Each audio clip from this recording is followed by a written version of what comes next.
Believe it or not, it's completely normal for UFC fighters to suffer from life-altering injuries inside the octagon. We've seen just about everything. Torn muscles, broken bones, and severe mental injuries as well. But Colby Covington has come forward with claims of a brain injury that unfortunately did not take place inside the octagon, and instead actually happened outside of a restaurant in Miami. We're about to give you the latest on Colby Covington's injury and more, so stay tuned. First up, the sucker punch. UFC fights are just so much more entertaining to watch when the fighters have a beef outside the octagon as well. Colby Covington and Jorge Masvidal were perfect examples of two fighters that just hated each other. Both of them were always ready to fight, whether it was inside or outside the octagon, and fans, we love their rivalry. And at UFC 270, Colby officially sealed the deal and won ultimate bragging rights after an intense fight of 5 rounds. And this is how the fight played out. We like to give Masvidal credit for actually being able to survive for 5 chaotic rounds. I mean, Colby isn't called chaos for nothing. Now, you think that things would probably end there, right? No. Masvidal just couldn't handle the loss and felt like taking matters into his own hands outside the octagon. So a couple of nights after UFC 270, Colby was having a nice meal with his boys and winding down after several months of training.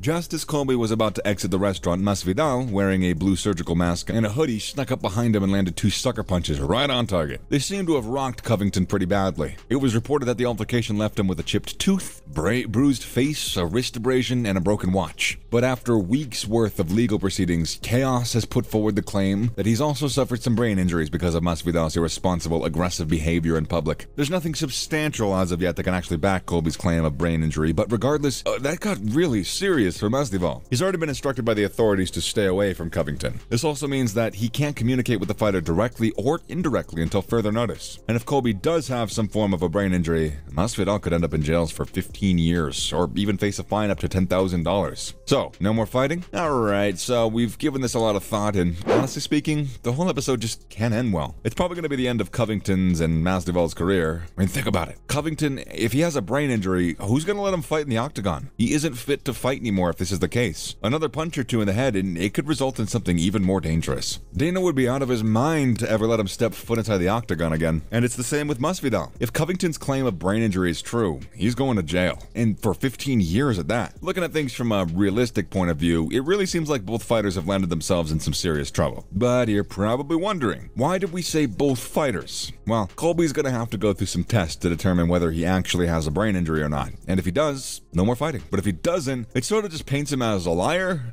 because you can't lie or mess around with things like that, especially when you're a public figure. Like, we totally get the fact that Masvidal, what he did wasn't right at all, but Covington should have had some medical report to back his claims of brain injury. Anyways, we're hoping for the best, and at the end of the day, we hope that both fighters are able to get out of this without too much damage to their career or reputation. It'll be interesting to see how Dana responds to all this, though. The UFC has been surprisingly quiet about the whole incident, and when Dana and the UFC are quiet, you know things aren't going over too well. Now Masvidal's legal team hits back. Gamebred and his team have been working really hard to get some of this heat off their back, because at this point in time, the tide is really against Masvidal. There's no way that he can come out of this looking good. He just looks like a loser. Like, imagine a professional fighter who lost a fight taking to the streets to get his revenge and then sucker punching the guy. It's just not expected from a guy like Masvidal. But anyways, his legal team has asked Covington to present medical reports indicating that he has indeed suffered from a brain injury. And apart from that, they've also asked him to submit an inspection of his damaged Rolex, which is actually a bit funny,